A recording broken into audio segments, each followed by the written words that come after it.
கருப்பு உளுந்தும், கருப்பு கவுனி அரிசியும் சேர்த்து இட்லி ரொம்ப சாஃப்ட்டா எப்படி பண்ணலான்னு பார்க்கலாம். இது இட்லி மெஷர்மெண்ட்டு வந்து இதெல்லாம் சேர்த்தாலும் ஹார்டா வருது அப்படின்னு நினைக்கிறவங்க இந்த வீடியோ ஸ்கிப் பண்ணாம பாருங்கள். நிறைய டிப்ஸ் எல்லாம் சொல்லியிருப்பேன். இப்போ வாங்க வீடியோக்குள்ளே போகலாம். Hello friends, welcome to Subhashree Jamuna channel. இன்றைக்கி நம்மளோட சேனலில் ரொம்ப ஹெல்த்தியான ஒரு ரெசிபி தாங்க பார்க்க போகிறோம். ரெசிபினா இட்லி மாவு எப்படி அரைக்கலாம், கருப்பு உளுந்தும் கருப்பு கவுனி அரிசி தாங்க. இதெல்லாம் சாப்பிட்டா உங்களுக்கு சுகர் குறையும், பிபி குறையும் அப்படின்னு நான் சொல்ல வரேன்னா, கண்டிப்பாக வந்து இதெல்லாம் நீங்கள் சாப்பிடுங்க. அதையும் தாண்டி நிறைய விஷயங்கள் இருக்குது. இதை மட்டுமே சாப்பிட்டா குறைஞ்சிடும் அப்படின்றதெல்லாம் கிடையாது. நான் அதை அப்படியே ஒவ்வொன்றா சொல்லிட்டு வரேன். கருப்பு உளுந்து வந்து 1 டம்ளரும் அந்த ஆழாக்கு இருக்கு இல்லையா, அதை நான் டம்ளர் அதில் ஒன்றும் கொஞ்சமாக எடுத்திருக்கேன். ஏன்னா நான் வந்து கடைசியாக சொல்கிறேன். அந்த எதுக்காக நான் 1 1/4 டம்ளர் எடுத்திருக்கேன் அப்படின்னு சொல்லிட்டு. கருப்பு உளுந்து மட்டும் காலையிலேயே நான் ஒரு 8 மணிக்கெல்லாம் ஊற வச்சுட்டேங்க. ஏன்னா அது நல்லா ஊறணும். அப்போ தான் ஒரு 6 மணிக்கு நம்ம 12 மணி நேரமாவது அது நல்லா ஊறினா தாங்க அந்த தோலெல்லாம் ஊறி நம்ம வந்து உளுந்து அரைக்கும் போது நல்லா சாஃப்டாக கிடைக்கும். கருப்பு கவுனி அரிசியை வந்து நான் ஒரு 11 மணிக்கு ஊற வச்சேன். அது ஒரு 8 மணி நேரம் இல்லை 6 மணி நேரம் ஊறினாலே போதுங்க. நல்லா ஊறிடுது. 2 டம்ளர் கருப்பு கவுனி அரிசி நல்லா எல்லாமே வந்து 3 டைம் நல்லா அலசிட்டு உளுந்தையும் கருப்பு கவுனியும் தனித்தனியாக நான் ஊற வச்சுட்டேன். இதை வந்து நான் ஒரு 2 மணிக்காக தான் ஊற வச்சுருந்தேன். ரேஷன் பச்சரிசி தான் எடுத்திருக்கேன். அது கூட வந்து பச்சரிசி, ரேஷன் பச்சரிசி, ரேஷன் புழுங்கல் அரிசியும் எல்லாமே எடுத்து நான் வந்து ஊற வச்சுருக்கேன். ரேஷன் புழுங்கல் அரிசி 2 டம்ளரும், ரேஷன் பச்சை அரிசி 3/4 டம்ளர் அந்த அளவுக்கு தான் நான் எடுத்திருக்கேன். 1 டீஸ்பூன் அளவு வெந்தயம் எடுத்து நல்லா ஒரு 5, 6 டைமுங்க நல்லா உப்பு போட்டு நல்லா கழுவணும். அது எப்படி கழுவணும்னு நான் இதுக்கு முன்னாடி ஒரு வீடியோவில் வந்து நான் ஷேர் பண்ணியிருக்கேன். அதை நீங்கள் பார்த்தீங்கன்னா உங்களுக்கு வந்து புரியும். ரேஷன் அரிசியை மட்டும் எப்படி வந்து இட்லி செய்யலாம் அப்படின்ற ஒரு வீடியோவும் நான் உங்களுக்கு ஷேர் பண்ணியிருக்கேன். இதில் வந்து கருப்பு உளுந்தும் கருப்பு கவுனியும் நல்லா வந்து ஊறினதுக்கப்புறம் ஈவினிங்காக வந்து நம்ம எப்படி அரிசி அரித்து நான் போடணும்னு காமிச்சிருக்கேன் பார்த்தீங்களா. இந்த மாதிரி அரிச்சிங்கன்னா அடியில் கல் ஏதாவது இருந்தாலுமே அது வந்து அடியில் நின்றுடும். இப்போ நான் வந்து ரேஷன் அரிசியை வந்து அரிசிட்டு பார்த்தேன். கடைசியில் எதுவுமே இல்லைனாலும் நம்ம வந்து ஒரு டைம் இந்த மாதிரி அரிசிட்டு தான் போடணும். அப்படி தெரியாதவங்க நல்லா இந்த மாதிரி ஷேக் பண்ணிவிட்டு அப்படியே மேலாப்பில் அப்படி எடுத்தீங்கன்னா அடியில் வந்து கல் போயிடும். நம்ம வந்து எடுத்துடலாம். நல்லா வந்து நல்ல அரிசியெல்லாம் உளுந்தும் அதே மாதிரி தாங்க பண்ணிகிட்டு இருந்தேன். உளுந்து எதுக்காக நான் பண்ணேன்னா பாருங்கள், எதுக்காக நான் கொஞ்சம் எக்ஸ்ட்ரா போட்டேன்னா இது எல்லாமே நான் ஒரு 12 மணி நேரம் ஊற வச்சு இந்த உளுந்து வந்து கொஞ்சம் ஊறவே இல்லை. அது உங்களுக்கு பார்த்தாலே அந்த டிஃப்ரென்ஸ் தெரியும் பாருங்கள். அதனால் கொஞ்சம் எக்ஸ்ட்ரா நான் ஊற வச்சுருந்தேன். இந்த மாதிரி ஊறாமல் கொஞ்சம் வேஸ்ட் ஆகிடுச்சிங்களா. இதை நம்ம இன்னும் கொஞ்சம் நேரம் ஊற வச்சு நம்ம வந்து அடுத்த ரெசிபி ஏதாச்சும் பண்ணுறதுக்கு கூட நம்ம யூஸ் பண்ணிக்கலாம். கருப்பு உளுந்தில் வேறு என்னென்ன பண்ணலாம் அப்படின்னு சொல்லிட்டு கூட நான் வந்து வீடியோ போடுறேங்க உங்களுக்கு. அதை நான் தனியாக எடுத்து மறுபடியும் ஊற வச்சுட்டேன். இப்போ வந்து கருப்பு கவுனி அரிசி வந்து நான் ஆல்ரெடி கழுவி தான் ஊற வச்சுருந்ததுனால அப்படியே நான் வந்து சேர்த்துக்கிறேன். அதையும் நான் வந்து க்ளீன் பண்ணிவிட்டு சேர்த்துக்கிட்டேன். இப்போ வந்து கருப்பு உளுந்தையும் நம்ம வந்து கழுவி தான் வந்து ஊற வச்சுருந்தேன். அதனால் அந்த தண்ணி எதையுமே நான் வேஸ்ட் பண்ணலை.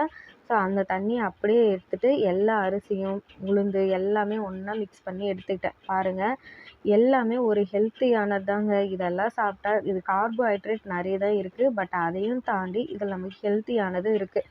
நம்ம வெறும் பச்சை ரேஷன் அரிசி கூட சாப்பிட்றதுக்கு பதிலாக இது கூட சேர்த்து சாப்பிடுங்க, ரொம்ப நல்லது. சுகர், பிபி குறையிறவங்க அப்படின்னாங்கன்னா நம்ம வந்து இதோட காய்கறியும் சேர்த்து நம்ம சாப்பிடும்போது மட்டும்தாங்க சுகர், பிபி கண்டிப்பாக குறையும். நம்ம வெறும் இது இட்லி செஞ்சு தோசை செஞ்சு சாப்பிட்டா நம்மளுக்கு வந்து சுகர், பிபி குறைஞ்சிரும் அப்படின்றது மட்டும் கிடையாது. இதுவும் நமக்கு ஹெல்ப் பண்ணும். ஸோ அதுக்காக தான் சொல்கிறது, காய்கறிகளோடு சேர்த்து சாப்பிடுங்க, ரொம்ப நல்லது.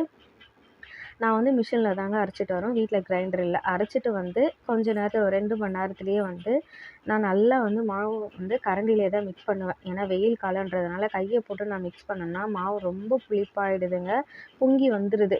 அதனால் தேவையான அளவுக்கு மட்டும் வச்சுட்டு மீதியை வந்து ஒரு பாக்ஸில் போட்டு நான் ஃப்ரிட்ஜில் எடுத்து வச்சுருவேன். நிறைய வந்து நம்ம வச்சுட்டாலுமே வந்து புளிச்சிடுது. அதனால் அளவாக நம்ம ஊற வச்சு எடுத்துக்கலாம். எனக்கு தேவையானதுக்கு மட்டும் நான் உப்பு போட்டு கரைச்சி அப்படியே வந்து வச்சுட்டேங்க. இது மறுநாள் காலையில் பாருங்கள், நல்லா மாவு வந்து பொங்கி வந்திருக்கு. நான் கரண்டியோடு அப்படியே வச்சுட்டேன். எப்படி இருந்தாலும் காலையில் சமைக்க போகிறோம், அது வந்து கரண்டி கரெக்டாகிடும் உள்ளவே வந்து வச்சிட்டோம்னாலே. உப்பு போட்டு நான் வந்து நைட்டே கரைச்சி வச்சதுனால லைட்டாக வந்து நம்ம மிக்ஸ் பண்ணிவிடணுங்க. அப்போது ஒரு மாதிரி நல்லா வந்து மாவு வந்து மிக்ஸ் ஆகுதில்ல. நான் சோடா உப்பு எதுவுமே சேர்க்க கிடையாது. தேவையான அளவு தண்ணி ஊற்றி கரைச்சி ஊற்றிக்கலாம். நான் ஆல்ரெடி ஒரு ஈடு வந்து ஒரு தட்டு ஊற்றி நான் வந்து எல்லோரும் கொடுத்துட்டேன், சாப்பிட்டாங்க. இது எனக்கு மட்டும்தாங்க. ஸோ நான் ஒரு 3 இட்லி மட்டும்தான் வந்து ஊற்றி காமிக்கிறேன் பாருங்கள். நான் வந்து சோடா உப்பு எதுவுமே சேர்க்கல. அப்படியே தான் நான் செய்கிறேன் இதை. மாவு வந்து புளிச்சிடும். அதனால் வந்து நம்ம நிறைய அரைக்காமல் திட்டமாக வந்து அரைச்சிக்கோங்க. மேக்ஸிமம் நான் வந்து கடாயில் வந்து குழம்பு தாளிப்பேனா, அதுலேயே வந்து தாளிச்சிட்டு ஒரு கிண்ணத்தில் ஊற்றி வச்சுட்டு நம்ம வந்து அதிலே நான் அந்த தட்டில் இட்லி தட்டிலே அது மாதிரி இட்லி ஊற்றி வச்சு முடிச்சிடும். நமக்கு வந்து பாத்திரமும் நிறைய வராது. ஸோ ஈஸியாகவும் வேலை முடிஞ்சிடும். இந்த மாதிரி டைமில் நிறைய வந்து சின்ன சின்ன டிப்ஸ் நம்ம ஃபாலோ பண்ணோம்னா பாத்திரம் நம்மளுக்கு சேராது. அவ்வளோதாங்க. ஒரு சிம்லேயே ஒரு 10 நிமிஷம் நல்லா வந்து வேக விட்டு எடுத்திங்கன்னா சூப்பரான கருப்பு உளுந்து, கருப்பு கவுனி அரிசி சேர்த்த ஒரு இட்லி ரெடி ஆகிடுச்சு. கண்டிப்பாக இது வெயிட் லாஸ் பண்ணுறவங்களுக்கு நிறைய வந்து ஹெல்ப் பண்ணும். ஏன்னா வந்து எல்லாருமே கஞ்சி அந்த மாதிரி குடிக்கிறாங்க. ஸோ நீங்கள் இந்த மாதிரி இட்லி செஞ்சு சாப்பிடுங்க. நான் வந்து தண்ணி தெளித்து எடுத்த இட்லி வந்து எதுவுமே ஒட்டல. நான் நடுவில் இருக்கிற இட்லிக்கு மட்டும் பாருங்கள் லைட்டாக வந்து தண்ணி தெளிக்கலையா, அது வந்து ஒட்டிடுச்சு. இப்போ பாருங்கள், இதை வந்து தண்ணி தெளித்து எடுக்கிறது எவ்வளோ ஒட்டாமல் அழகாக வருது பார்த்தீங்களா? துணியில் கூட ஒட்டல. சூப்பராக வந்து 3 இட்லி ரெடியாகிடுச்சு. நல்லா செம்ம சாஃப்டாக இருந்ததுங்க. அதை நான் வந்து காமிக்கிறேன் பாருங்கள். சுட சுட நீங்கள் வந்து இட்லி அது கூட சாம்பார், சட்னி, குருமா எதை வேணால் ஊற்றி சாப்பிடுங்க. எப்படி எத்தனை உள்ளே போகுதுன்னே தெரியாது. ஆனால் வந்து நம்ம அளவோடு சாப்பிட்றது தான் ரொம்ப ரொம்ப நல்லதுங்க. இதுக்கு நான் வந்து தக்காளி குருமா தாங்க வச்சுருந்தேன். இதனோட வீடியோ ரொம்ப லென்த்தாக போகிறதுனால தக்காளி குருமா ரெசிபி வந்து தனியாக உங்களுக்கு நான் போஸ்ட் பண்ணுறேன். நம்ம எத்தனையோ குருமா சாப்பிட்டு இருப்போம். ஆனால் இப்போ தக்காளி சீசன் இல்லையா, கண்டிப்பாக தக்காளி குருமா வச்சு சாப்பிட்ணும். நல்லா அப்படியே தளன்னு அந்த தக்காளி குருமா தண்ணியாக வைக்கணும் குருமா. அப்போ தான் அந்த இட்லியோடு நல்லா ஊற வச்சு சாப்பிடும்போது செம்ம சூப்பராக இருக்கும். அப்படியே புட்டு காமிக்கிறேன் பாருங்கள். அவ்வளோ ஒரு சாஃப்ட்டுங்க. எதையுமே நான் எக்ஸ்ட்ரா சோடா உப்பாவோ ஈஸ்ட்டு எதையுமே நான் சேர்க்கல. அப்படியே நேச்சுரலான வந்து செஞ்சு காமிக்கிறேன். இது வந்து தட்டில் நம்ம இட்லி ஊற்றினாங்க. தட்டிலையுமே நான் வந்து ஊற்றி பார்த்தேன். ரொம்ப சூப்பராக வருது. எல்லா டைமும் ஒரே மாதிரி ஷேப்பில் நம்ம ரவுண்டாக கொடுக்காம இந்த மாதிரி டிஃப்ரெண்ட்டாக தட்டு இட்லியும் அந்த மாதிரி செஞ்சு கொடுத்துட்டு நம்ம தட்டு கேக் இட்லி அப்படின்னு கொடுங்க. சூப்பராக சாப்பிடுவாங்க வேர்க்கடலை சட்னியோட. இந்த வீடியோ உங்களுக்கு பிடிச்சிருந்தா சுபஸ்ரீ ஜமுனா சேனலை லைக் பண்ணி சப்ஸ்கிரைப் பண்ணி சப்போர்ட் பண்ணுங்கள் ஃப்ரெண்ட்ஸ். லைக் பண்ணுங்க, ஷேர் பண்ணுங்க. பாய்.